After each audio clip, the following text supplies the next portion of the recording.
Eu nasci numa casa abençoada, por uma família que sempre me deu suporte para ser tudo aquilo que eu queria ser. Minha mãe, e eu não tenho que dizer a Deus ao que se diz respeito de pedir. Eu só agradeço a Deus por estar vivo, com saúde, não é? E até o dia de hoje crente. Essas são as 3 coisas que eu sempre peço e agradeço a Deus. O resto Ele vai acrescentando e fazendo da maneira que a gente merece, não é? Deus abençoe a todos os irmãos que estão aqui, que se prontificaram em vir, e os que estão nos assistindo pelas redes sociais, não é? Que você possa também ser abençoado, tá bom? Eu quero agradecer a vida do Robson, não é? Que apesar de ser distante, é um amigo, alguém que a gente respeita, e consequentemente os pastores dessa igreja, o pastor Joan e a pastora Rosemary, que Deus abençoe vocês, viu? É muito bom estar aqui, muito bom. A melhor coisa que tem é você estar onde Deus quer, não é? Então, se aprove a vontade de Deus estarmos, eu tenho certeza que Ele fará coisas extraordinárias. Antes de pregar, eu quero cantar uma canção. Eu tenho certeza que ela vai falar com você. Tá pronto aí?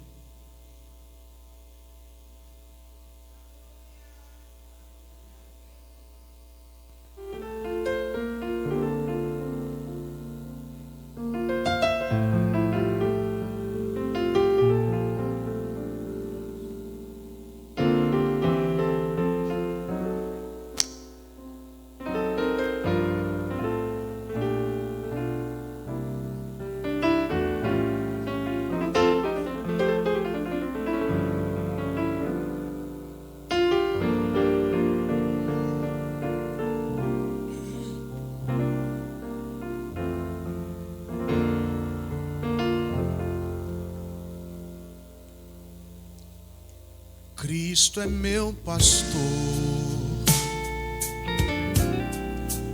nada faltará. Seja onde for, sempre guiará. Ainda que eu andasse pelo vale de morte, escuridão, eu não temerei. Cristo é meu pastor, eu não temerei. Tu estás comigo, eu não temerei. Tu és meu pastor, eu não temerei, pois tu estás comigo. Se tu estás comigo, tu és meu pastor. Cristo é meu pastor, Cristo é meu pastor, nada faltará. nada faltará. Seja onde for, Seja onde for, sempre guiará. sempre guiará. É certo que a tua misericórdia Tua misericórdia e bondade me seguirá. e bondade me seguirá. eu habitarei na casa do Senhor.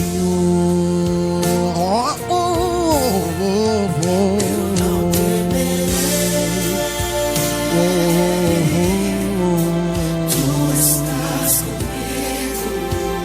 Estás comigo, meu Senhor. Oh, oh, oh. Tu és meu pastor, meu pastor. Pois tu estás comigo. Se tu estás comigo, tu és meu pastor.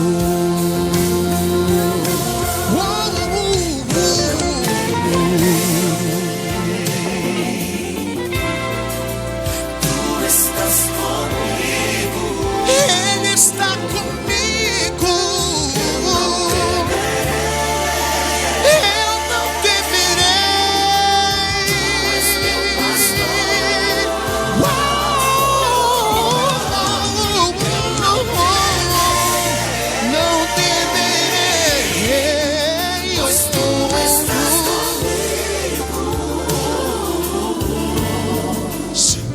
Estás comigo. Tu és meu pastor. Tu estás comigo. Tu és meu pastor. Ele está comigo.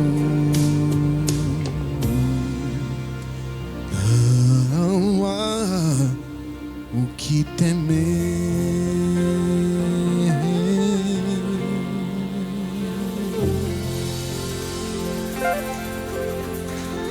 Deus está conosco.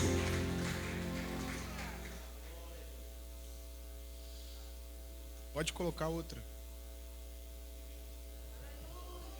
Glória a Deus.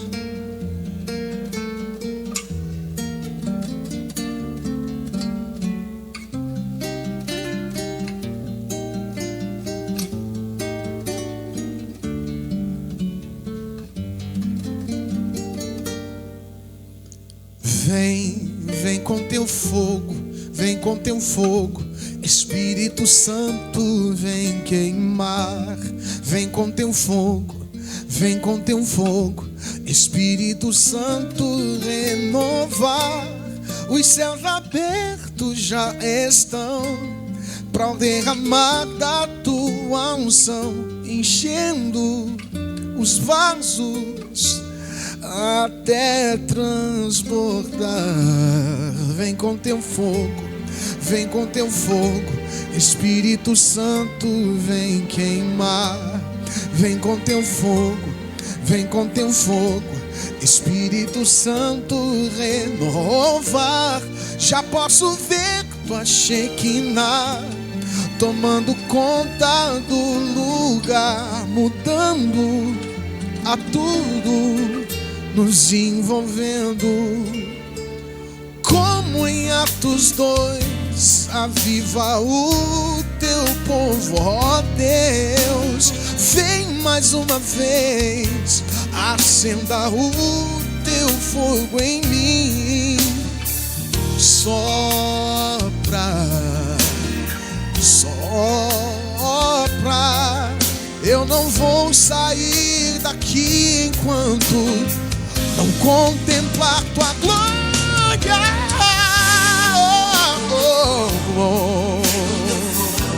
Espírito Santo, vem queimar. Vem com teu fogo, vem com teu fogo, Espírito Santo, renovar. Já posso ver tua Shekinah tomando conta do lugar, mudando. Levante as suas mãos para os seus assim. Isso. Como um vento impetuoso, traga o teu renovo, ó Deus. Queremos ser impactados pela sua glória. Venha sobre nós. Sopra, sopra. Ficaremos em Jerusalém até contemplar tua glória.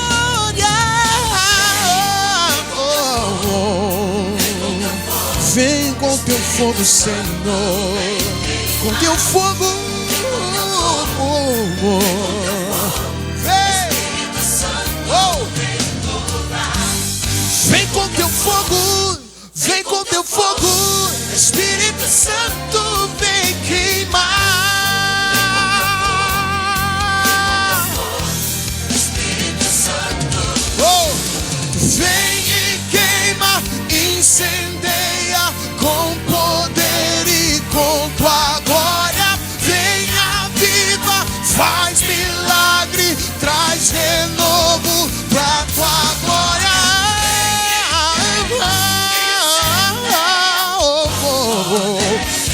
Com tua glória.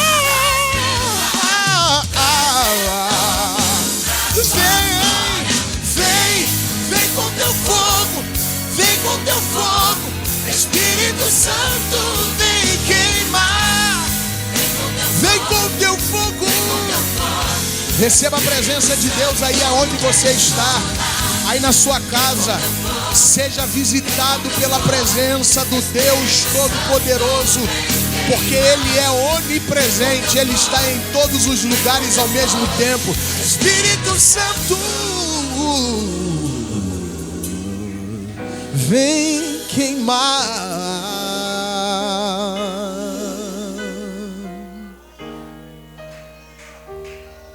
Deus bendito.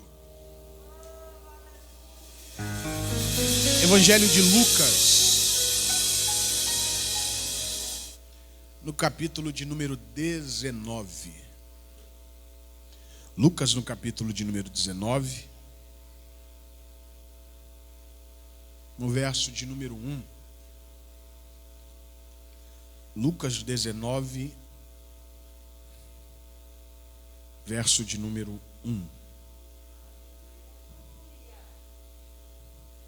Lucas, no capítulo de número 19, e no versículo de número 1. Aos que acharam, digam cantando: eu já encontrei. Isso aí. Diz-nos assim a palavra do Senhor. Coloca para mim o fundo. E tendo Jesus entrado em Jericó, ia passando.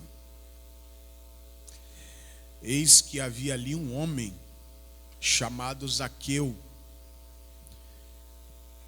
e era este um chefe dos publicanos e rico, e procurava ver quem era Jesus, mas não podia por causa da multidão, pois era de pequena estatura. E correndo adiante, subiu a uma figueira brava para o ver, porque havia de passar por ali. Quando Jesus chegou àquele lugar, olhando para cima, viu-o e disse-lhe: Zaqueu, desce depressa, porque hoje me convém pousar em tua casa. E você diz: glória a Deus. Tua palavra foi pregada, Pai. Nós somos dependentes totalmente de Ti. Eu venho pedir que o Senhor manifeste sobre nós o Teu poder, a Tua glória e a Tua unção.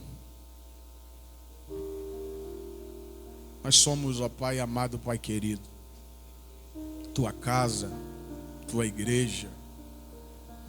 E eu te peço, Deus, que não seja eu mas seja o Senhor a falar com o teu povo. Ensina-nos, exorta-nos, acalma-nos, responde-nos. É o que eu oro e te agradeço no nome de Jesus. Amém. Este texto, eu quero que você pare para observar um pouquinho mais baixo. Eu quero que você observe algumas coisas para que eu possa montar aqui uma linha de pensamento. A princípio, o livro de Lucas é o único evangelho que foi escrito de forma cronológica. Ou por que não dizer, de forma organizada, história por história. Então nós temos aqui em Lucas 19 a passagem pós-jovem rico.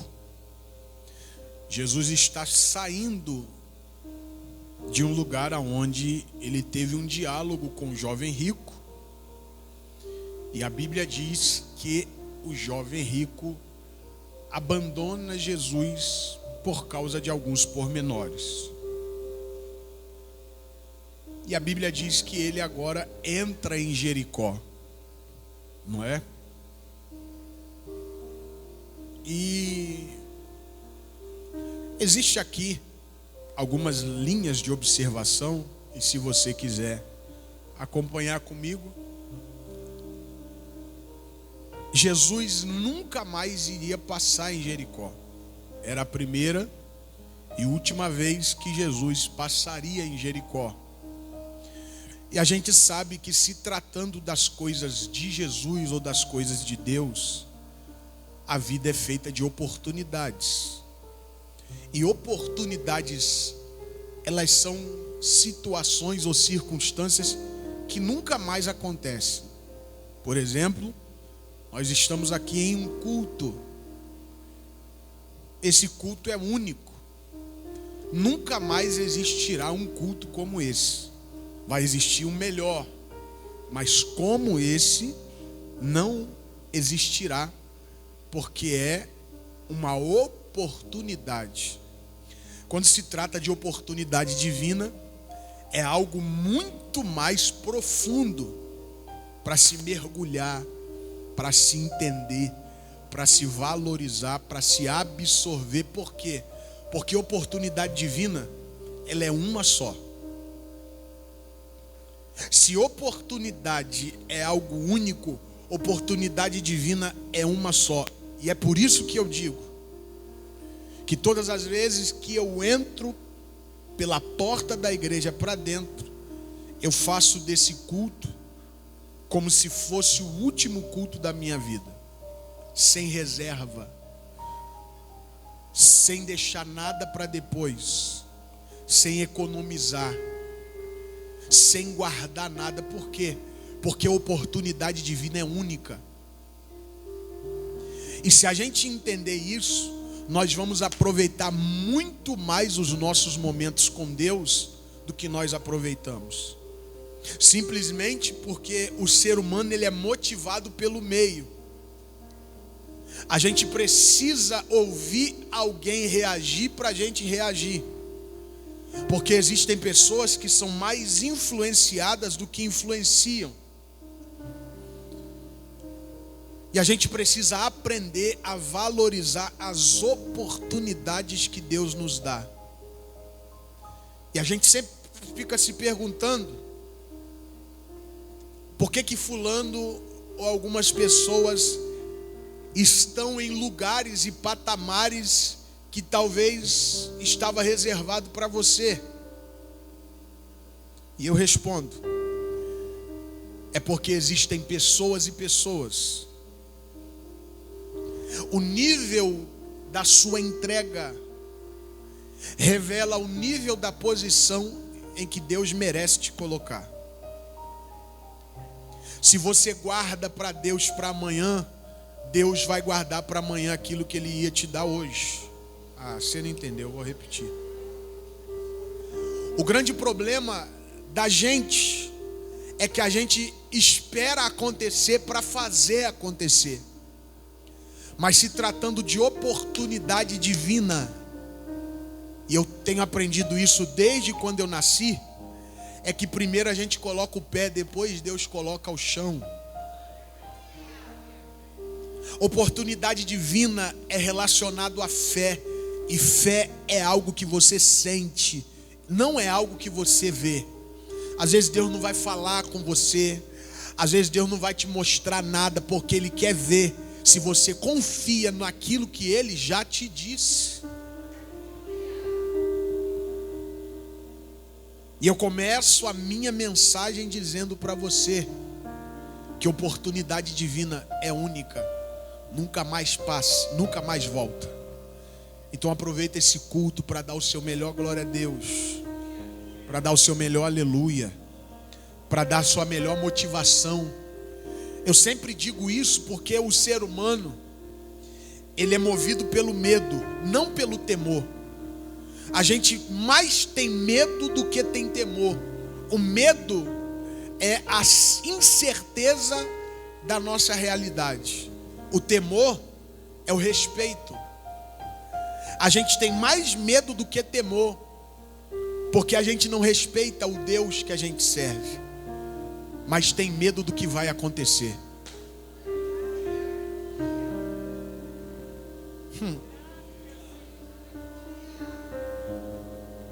É por isso que a gente valoriza mais a prova do que o Deus que está na prova. É por isso que a gente valoriza mais a afronta do que o Deus que permitiu a afronta. É por isso que a gente valoriza mais o bate-boca do que o Deus que está usando isso para te moldar.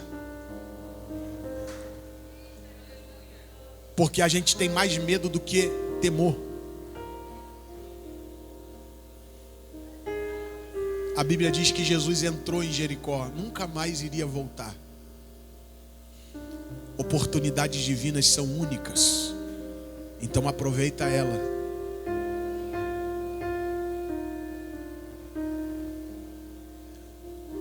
Agora, a título de observação, a gente tem aqui uma cidade que, biblicamente falando, quem estuda a Bíblia sabe muito bem que Jericó é uma cidade amaldiçoada. Anos depois ela foi, revertida ou convertida em bênçãos por Eliseu. Mas Jericó foi uma cidade que foi amaldiçoada por Josué. Isso pelo fato da dificuldade que ele teve de conquistá-la. Deus não mandou Josué amaldiçoar Jericó. Deus mandou Josué conquistar. Só que o ser humano, ele tem essa mania, não é? O ser humano tem a mania de julgar aquilo que ele não entende.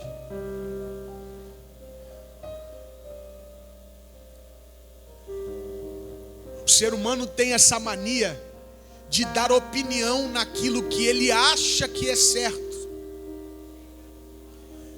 Josué, na sua capacidade de observação, a Bíblia diz que quando ele conquista e as muralhas caem, ele amaldiçoa e diz assim: maldito seja o homem que edificar Jericó.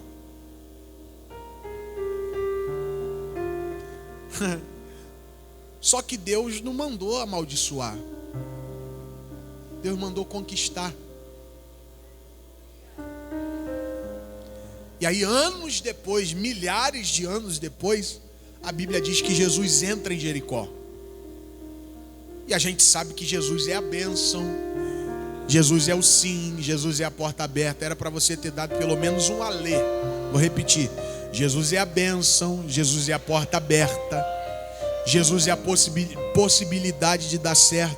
Jesus é tudo isso. E a prova de Jesus entrar em Jericó é esfregando na cara de quem quiser que Deus não amaldiçoou, Deus mandou conquistar. E Deus é mestre em transformar maldição em bênção. Você já percebeu isso? Vem o ser humano, porque o ser humano tem essa mania de julgar. A gente gosta de julgar, não é? Principalmente a queda, o defeito dos outros, as coisas. O ser humano tem isso. Isso é automático por causa do nosso senso de justiça. Cada um aqui foi criado por uma família diferente. E aquilo que você aprendeu dentro da sua casa vai reger o seu caráter, a sua índole. E se alguma coisa não correr correto diante daquilo que você aprendeu, você julga. É automático. Mas eu sempre tenho uma linha de pensamento. A seguinte coisa: que se você for julgar, se coloca no lugar. E eu não estou falando de falar mal, entenda isso, porque nós vivemos um evangelho pentecostal muito terreno, onde os pregadores só tentam justificar as coisas aqui da terra. Quem quer ver seu mal, quem te viu na prova, essas besteiras. A maioria não fala mais de Jesus. O que eu estou tentando fazer você entender aqui não é a teologia da justificativa. O que eu estou fazendo você entender é que a gente não tem a capacidade de opinar em nada. Por quê? Porque a gente não governa nem a nossa vida. Você sabe o que vai acontecer depois daqui? Você sabe o que vai acontecer daqui a uma semana? Então, como é que a gente tem a capacidade de opinar e julgar dentro da nossa linha de pensamento a vida dos outros? Jesus pisa em Jericó para dizer que Josué estava errado. Por quê? Pega essa palavra. Deus é mestre em abençoar aquilo que o homem amaldiçoou.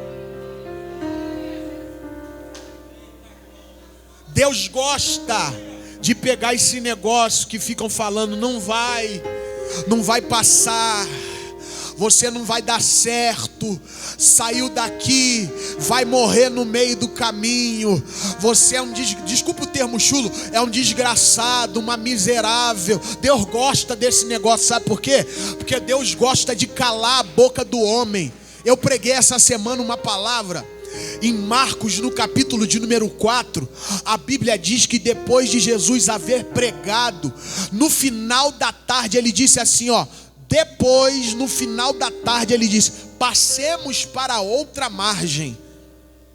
Ou seja, isso aqui está falando no final. Você já percebeu que Deus deixa sempre para falar no final?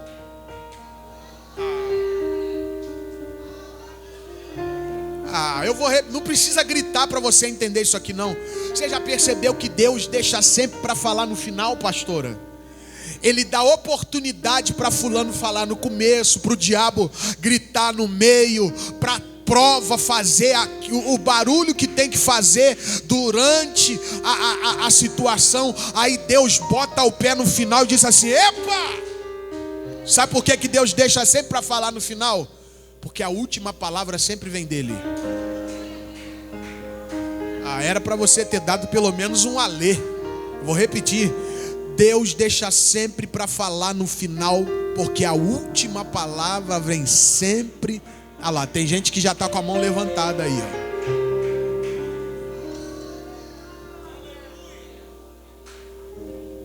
Deixa a prova falar. Deixa a circunstância falar. Deixa o diabo usar gente para falar. Deixa a dificuldade falar. Por quê? Porque se não der glória a Deus no que eu vou falar aqui, tá mal. Porque se eles estão falando é porque Deus ainda não falou. E depois que Deus falar, todo mundo cala a boca. Receba esta palavra. Jesus é mestre em abençoar. Eu estou todo arrepiado aqui, viu? Jesus é mestre em abençoar aquilo que o homem amaldiçoou.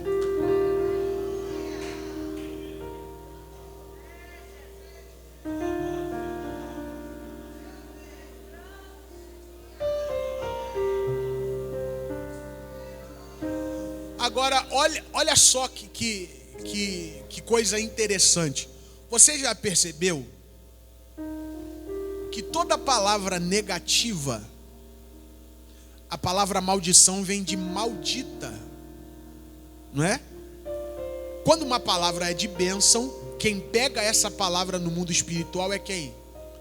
Deus, os anjos. Quando uma palavra é uma palavra maldita, quem pega essa palavra são os demônios, o inferno, o diabo.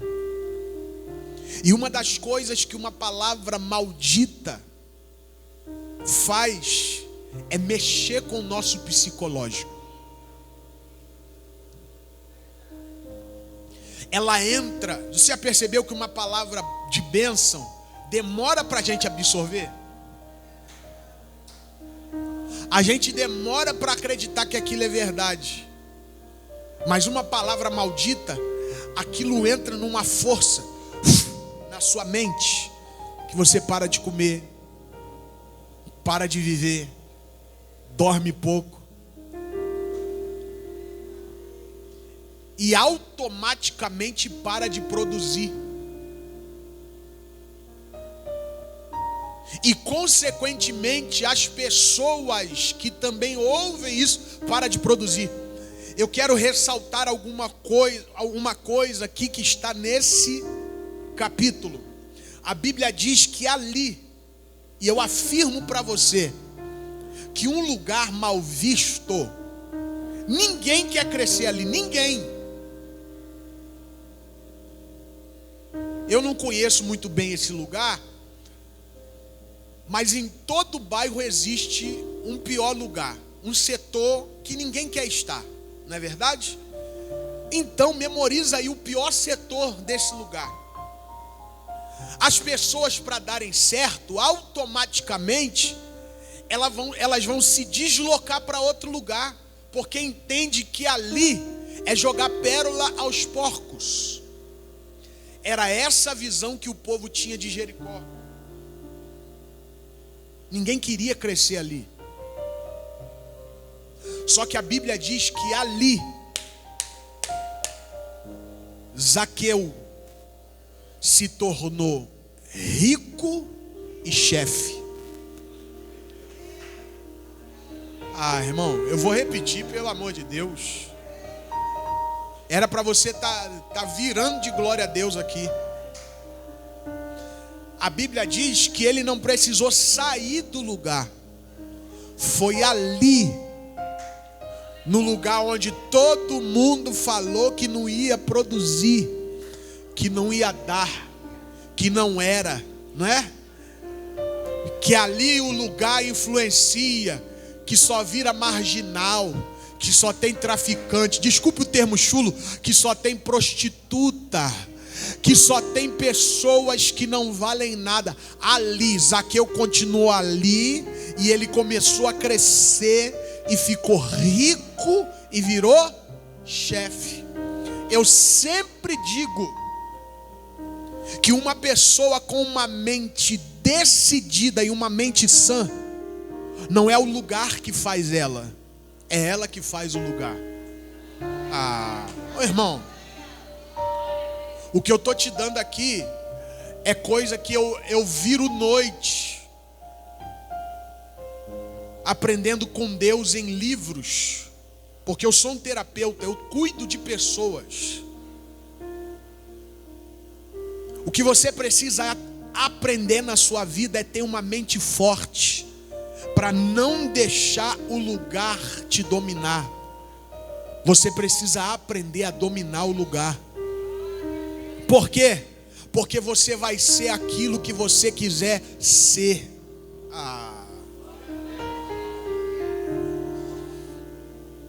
Quem disse que você tem a obrigação de ser aquilo que os seus amigos foram?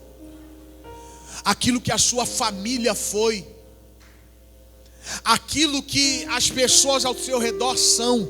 Zaqueu é a prova. Se não der glória a Deus, está mal. Zaqueu é a prova de quê, pastor? De que você é capaz de dar certo aonde todo mundo está falando que vai dar errado. Ai, eu vou repetir isso daqui.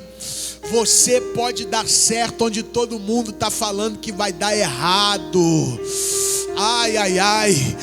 Todo mundo está falando que a terra é seca, todo mundo está falando que não jorra água, todo mundo está falando que não dá. E eu sempre digo, olha aqui para mim, esse negócio de crise, tem gente pregando sobre crise, mas não sabe nada do que está falando. Crise, preste atenção no que eu vou te falar. A crise, a palavra crise quer dizer baixa no rendimento, ela diminui o rendimento. Crise na sua saúde, ela baixa o valor da sua saúde. Crise financeira, ela baixa o valor do dinheiro e assim sucessivamente. Só que existe um provérbio que diz que a crise, ela só é instaurada para revelar o que existe dentro de você. É na crise que a gente descobre quem são os corajosos, e é na crise que a gente descobre quem são os covardes. E preste atenção no que eu vou te explicar aqui, ó. Preste atenção. Nós sempre passamos por crise desde o momento que a gente nasceu. Te provo, quando a gente nasce, quando a gente é descoberto na barriga da nossa mãe, a gente é obrigado a se desenvolver num lugar pequeno e invólucro. Você tem que desenvolver no escuro, no lugar apertado, e você começa a crescer, é pequeno, mas você está crescendo. Pelo amor de Deus, é pequeno, mas você está crescendo. Não está no escuro, mas você está crescendo. Quando você sai da barriga da sua mãe, a vida te obriga a desenvolver os 5 sentidos, que é o quê? O tato, o olfato, o paladar, a visão e a audição. Por quê? Porque dentro da barriga você não precisa se alimentar, dentro da barriga você não precisa enxergar, você não precisa nada. Então para com essa conversa, porque o ser humano prefere dar desculpa. A gente tem a desculpa na ponta da língua. Eu não vim na igreja porque eu estava doente, eu não fiz porque não deu. Por quê? Porque é mais fácil dar desculpa do que arrumar um jeito de fazer dar certo. Deus está dando uma injeção de ânimo na nossa vida, e é por isso que tem gente que dá certo e outras pessoas nasceram para ser derrotadas. Porque derrotado arruma desculpa, vencedor vai para cima e encontra um jeito.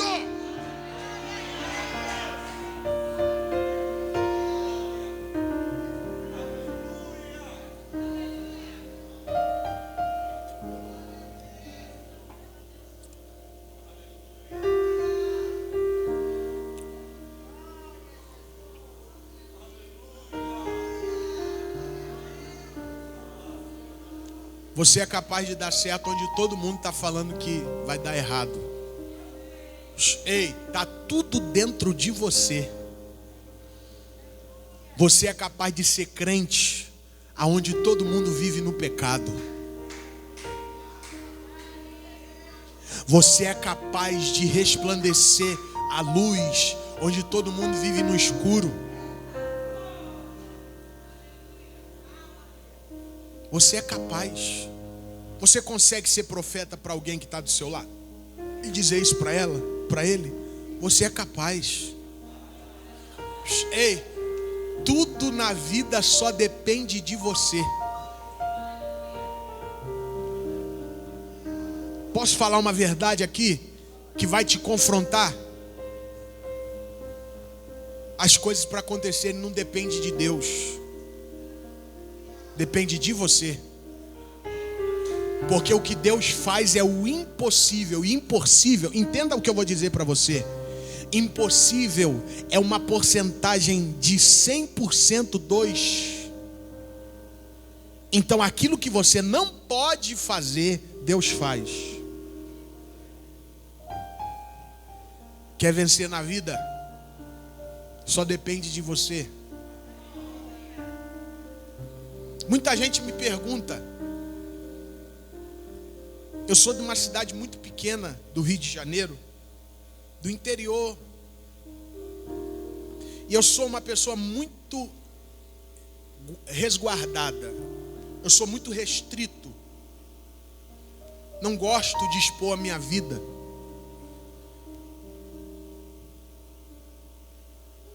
E muita gente me perguntou, e me pergunta até hoje, como é que eu faço?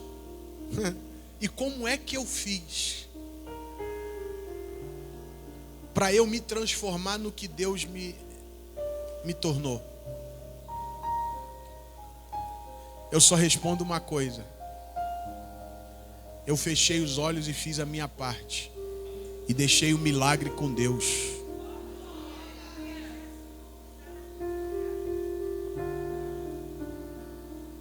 Você é capaz de dar certo onde todo mundo está dizendo que vai dar errado. Vamos caminhando para o final. Existe aqui um conceito do pré-julgamento. O que é o pré-julgamento? Eu preciso te explicar isso. O pré-julgamento é algo que você baseia sobre alguém antes de conhecê-la.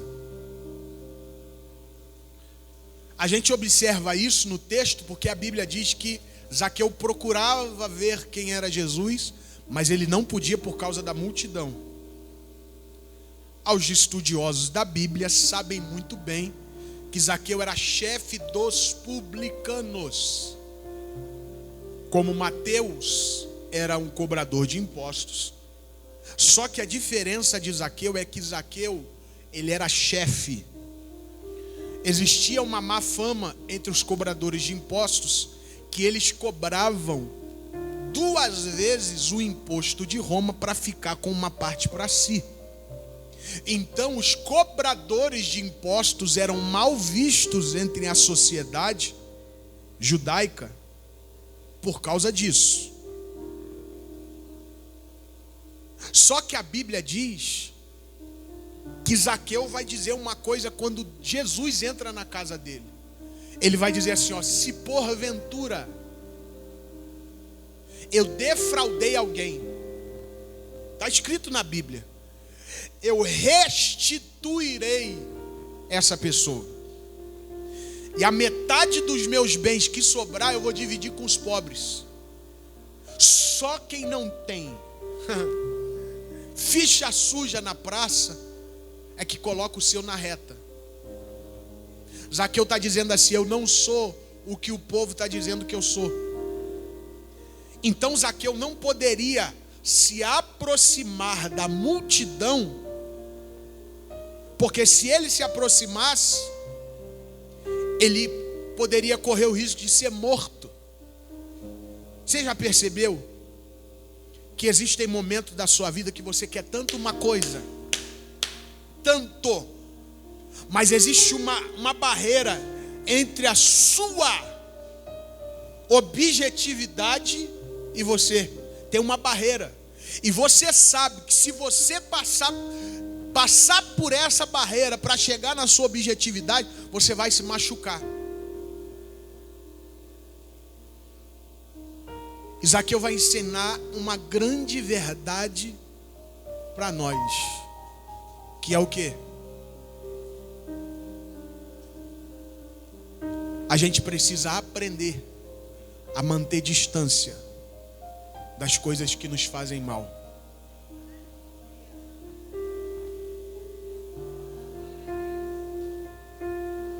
Você quer muito uma coisa, mas para chegar nessa coisa você vai se machucar. Então, se afasta. Você tem um objetivo, mas para chegar nesse objetivo não vale a pena, porque você vai chegar todo quebrado, todo moído, todo machucado, sendo que Jesus sempre tem um jeito melhor do que o nosso para resolver as coisas. Então aprende a manter distância daquilo que te faz mal. Ah, meu Deus. Ei, para de ficar correndo atrás de notícia. Para de ficar correndo atrás de gente tóxica, para de ficar perto de situações que vão minar sua energia, minar o seu ânimo, minar sua saúde. Preste atenção no que eu vou te falar aqui. Existem pessoas adoecendo no seu corpo. Eu converso e trato de muita gente que estão com diabetes por causa do emocional, que está com a pressão alta por causa do emocional, pessoas que sofreram AVC, aneurismas, derrames, simplesmente porque não aprenderam a manter distância de coisas que te fazem mal. Você precisa ter maturidade. E maturidade, muita gente fala sobre maturidade, mas não sabe o que é maturidade. Sabe o que é maturidade? É a capacidade